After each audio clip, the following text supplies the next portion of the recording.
5 kysymystä ja vastausta ihmisille, jotka epäilee kristinuskoa ja epäilee sitä, että minkä takia just tää tai minkä takia edes usko. Ensimmäisenä varmaan kaikille isoin kompastuskivi tai semmonen, mikä vie sen uskon ja mahdollisuuden uskoa pois, abortti. On todella iso asia ja todella pitkään selitettävä asia. Mä koitan tätä mahdollisimman lyhyesti, miten kristinuskolaiset sen näkee ja miten se niin tavallaan on selitettävissä. Raamatussa ei mainita kertaakaan sanaa abortti tai mitä sinne päinkään. Jos hetkeksi mennään pois siitä raamatusta ja puhutaan ihan niinku tieteellisin termein ja lääketieteellisin termein, että milloin ihminen elää ja milloin ihminen on kuollut. Ja niin kuin tuosta näkee, niin lääketieteellinen selitys, että milloin ihminen on oikeasti kuollut tai milloin ihminen elää, on se, että sillä on jotain aivotoimintaa tai sydämen sykettä tai sydämen niinku elossa olemisen merkkejä. Tähän viitaten, niin milloin sikiöllä on jotain aivotoimintaa tai sydämen sykettä tai muuta vastaavaa niin kuin mitään sinne päin, niin monella raskausviikolla. Tietää, mutta tossa on nyt vielä tarkennettu noille 5-6 viikon kohdalla. Raamattu ja kaikki pois tästä kuviosta ottaen, sikiö on elävä lääketieteellisin termein silloin 5-6 viikon kohdalla. Ja nykyään ajatellaan silleen ja ajatusmaailma on semmonen, että silloinkin on ok tehdä abortti. Samat ihmiset, jotka uskoo tähän just niinku tieteellisyyteen ja tämmöiseen, ne ajattelee, että tää on väärin. Ajatella, että okei, jos nyt tehdään niin sitten täysin oikeutettu, jos siihen on syyt tai jos nainen itse ajattelee näin, että hän ei tätä halukkaan. Tieteellisin termein puhuttuna se on murha. Tai siis se on niinku, siinä tapatetaan elävä ihminen. Ja siis sikiöstä muodostuu ihminen kuitenkin. Ja se on niinku ihminen ja se tiedetään tieteellisesti, että siitä tulee ihminen. Ja tieteellisesti tiedetään, että ihminen on elossa silloin, kun sillä on sydämen sykettä ja aivotoimintaa. Sitten se pääkysymys on just se 1-4 viikkoa siitä. Tieteellisesti, lääketieteellisesti tiedetään, että sen 1-4 viikon aikana siitä kehittyy kuitenkin. Loppupeleissä sieltä tulee ihminen, sieltä ei tule krokotiili tai joku norsu pihalle, vaan sieltä tulee ihminen. Tieteellisin termeinkin sen voi selittää, että siinä on ihminen kyseessä. Mä en osaa tähän antaa vastausta, myöskään Raamattu ei puhu tästä mitään. Argumentti on todella varmasti se, että mitä jos se on vaikka, mä en tiedä mitä TikTokissa on sanonut, mutta vaikka väkisin tehty se lapsi, sanotaan näin hyvin lievän termein. Jos mä itse mietin, että henkilökohtaisesti, niin se on aika niinku no-brainer, että se abortti tehtäisiin. Itse katon tän, niin on ehkä se, että jos se abortti tehdään siinä 1-4 viikon aikana ja niin sanotusti se ihminen kuolee, niin lukee tosta Matteuksen evankeliumi 18, verset 3-4. Raamatussa sanotaan, että Jeesus tuli pelastamaan ihmiset synnistä, että se maksoi sen synnin hinnan siinä ristiinnaulimisessa. Lapsi, kuka on sikiössä, ei tietenkään ole mitään syntiä kerennyt tekemään millään tavalla. Mä uskon itse ja melkeinpä tiedostan sen, että se lapsi, kenelle se abortti tehdään, niin pääsee taivaaseen raamatullisesti myös. Että moni Kristukseen uskova niin kuin ajattelee samalla tavalla, vaikka nämä on todella vaikeita asioita. 2. Olen niin rakastaa tätä maailmaa, niin minkä takia mä joudun, miksi haluaa laittaa ihmisiä helvettiin? Ylipäätään luonnon helvetin. Raamatusta verse taas. Elikkä Matteuksen evankeliumi 25 verse 41. Siinä lukee selityskin sille. Jos te katsotte tätä maailmaa nykypäivänä ja vertaatte sitä Raamattua ja mitä Raamattu puhuu ja minkälainen Jumalan sana on, niin te huomaatte hyvin äkkiä niin sen faktan, että kuka tätä maanpäällistä elämää johtaa tällä. Ja se on ihan koko erillinen videon aihe. Mä voin tehdä siitä, jos te haluatte, niin videon kanssa. Varsinkin silloin yli 2000 vuotta sitten, ennen kuin Jeesus tuli, niin maailma näytti hyvin paljon samantyyliseltä. Ja sotaa, kaikkea niin kuin pahuutta. Jeesus silloin tuli. Jeesus tuli pelkästään just sun takia. Just sun takia. Ja eli täysin synnittömän elämän, täysin siis teki hyviä asioita ihmisille, siunasi ihmisiä, antoi niiden syntejä anteeksi, teki niin sanottuja ihmeitä, paransi sairaita ihmisiä, kaikkea tällaista Jumalan nimeä. Täysin syyttömänä hänet ristiinnaulittiin hänen päälle, kidutettiin. Siis se kuolema, jos te googlaatte minkälainen se ristiinnauliminen oli siihen aikaan, niin se antaa teille pienen kuvan siitä, mitä se Jeesus Kristus kärsi. Täysin syyttömänä vielä. Täysin sen takia, että sun synnit voi olla annettu anteeksi hänen nimeä.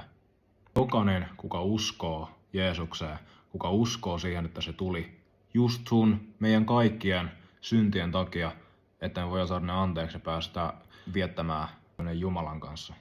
Toisin sanoen, Jumala rakasti sua niin paljon, tai rakastaa sua niin paljon, ja se lähetti sen ainoan oman lapsen kuolemaa niin pahalla tavalla kuin ikinä voi olla, täysin synnittömän ja oikeudenmukaisen elämän jälkeen, ihan vaan sen takia, että sun synnit voidaan antaa anteeksi. Ainoa mitä siihen tarvii on se, että sä uskot siihen. Sä uskot ja luotat siihen, että Jeesus tuli pelkästään sun takia, meidän kaikkien takia, mutta se rakastaa sua yhtä paljon kuin ketä tahansa muuta. Mitä kaikkea silloin kävi. Sä luotat siihen, että se on Jumala ihmisen muodossa ja että se kuoli sun takia. Ja silloin sä et joudu helvettiin. Toi vastas tuohon, mennään 3. Jumala tahtoo pelkästään hyvää ja se on niin hyvä, niin hyvän tahtoinen. Niin minkä takia maailmassa on niin paljon pahaa? Kuvitellaan, että sä löydät jonkun todella ihanan puolen, sä rakastut siihen aivan täysin, sä huomaat, että se rakastaa sua, teillä on parisuhde, te rupeatte niinku seurustelemaan ja teillä menee todella hyvin vaikka 2 kuukautta, 3 kuukautta, vaikka teillä menee aivan jäätävän hyvin, te rakastatte toisiin ja tälleen. Sitten käykin ilmi, että sun vanhemmat on maksanut tälle sun kumppanille siitä, että se on sun kanssa.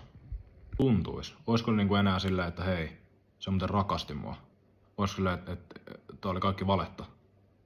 Huomannut, että meillä on tämmöinen kuin vapaa tahto. Mä pystyn vaikka menemään tonne Tampereen Hämeenkadulle tappamaan ihmisiä, jos mä haluan.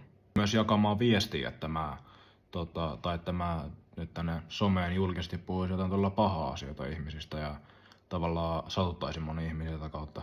Tavallaan pystyt säkin. Rakkaus ei toimi sillä ja luottamus ja rakkaus ei toimi sillä, että se on niinku pakotettu siihen tai että sulla ei ole niinku mitään muuta vaihtoehtoa kuin rakastaa jotakuta. Eihän se ole rakasta. Se on vaan niinku välillinen pakotettu keino. Ei se ole rakkautta. Jumala haluaa, että sä rakastat sitä ja luotat Jumalaa. Niin eikö se nyt tee sua silleen, että se pakottaa sut siihen, että sä et tiedä mistään muusta. Eihän se toimi. Eihän se ole rakkautta. Silloin, että sä rakastat, silloin sä et tiedä mistään muusta. Sulla ei ole mitään muuta vaihtoehtoa kuin rakastaa sitä. Eihän se toimi. Se ei ole silloin aitoa rakkautta Jumalaa kohtaan. No, Jumala rakastaa sua silti. Jumala rakastaa sua täysin ehdoitta. Ja se vaan odottaa sitä, että sä meet hänen luo ja otat sen rakkauden vastaan. Se on avosylin koko ajan oottamassa sua. Ei se niinku pakota sua, jos sä tällä hetkellä vaikka just niinku viet sun elämää, käyt klubilla, käyt baarissa, vietät yhdellä juttuja, teet sitä, teet tätä. Ei se pakota sua sen luo.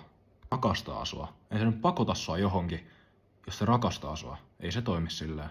Hyvin moni meistä päättää kuitenkin mennä sitä reittiä, että joo, ei mikä Jumala, ihan sama, mä tein näin, koska tää on kivempaa, mä tykkään tehdä tälleen.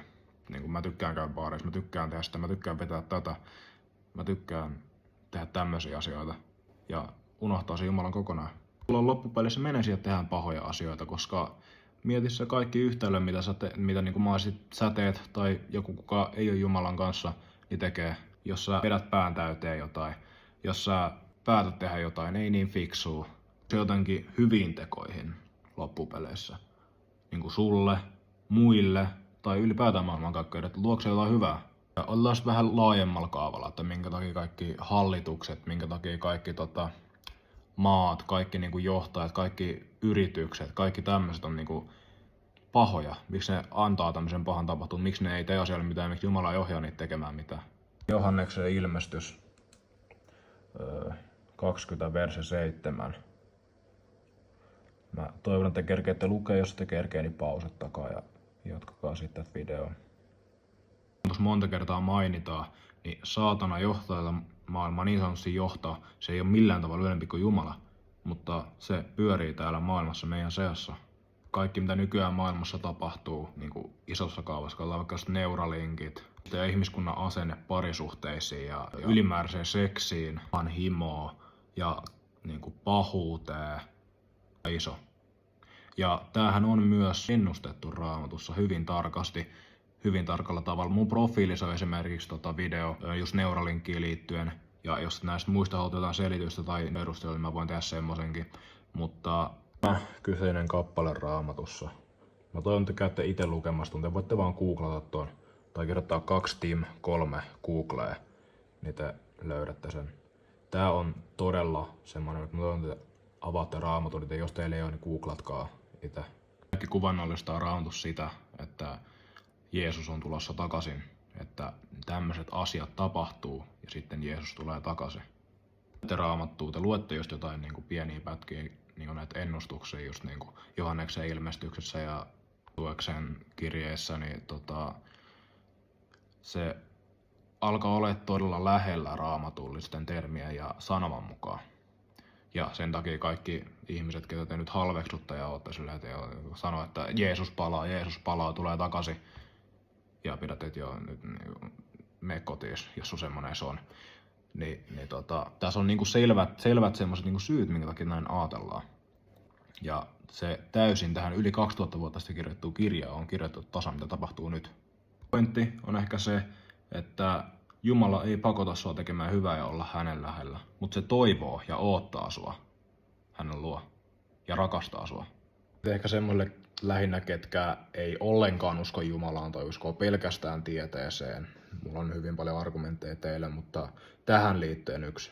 Tiedätte vastauksen tämmöisiin eettisiin kysymyksiin. Miten te tiedätte, että mikä on pahaa, jos ei ole mitään ultimaattista moraalisen niin kuin säännön tuojaa, mikä on yli kaiken, eli siis yli todellisuuden Jumala.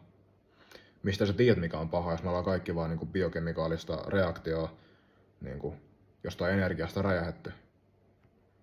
Mikä on se syy, minkä takia me ei tapeta itteemme vaan, koska se on vaan vahinko. Me ollaan vahinkoja kaikki. Niin kuin, se ei toimi. On olemassa hyvää tai pahaa. Se on vaan toiset kemikaaliset reaktiot puhunut sen ja päättänyt, jos me ei sillä ole mitään arvoa silloin. Tuo sen verran pitkä video, että mä teen part 2, missä mä teen nuo loput 2 tai vaikka vähän enemmänkin. Kummaa sä haluat semmosen.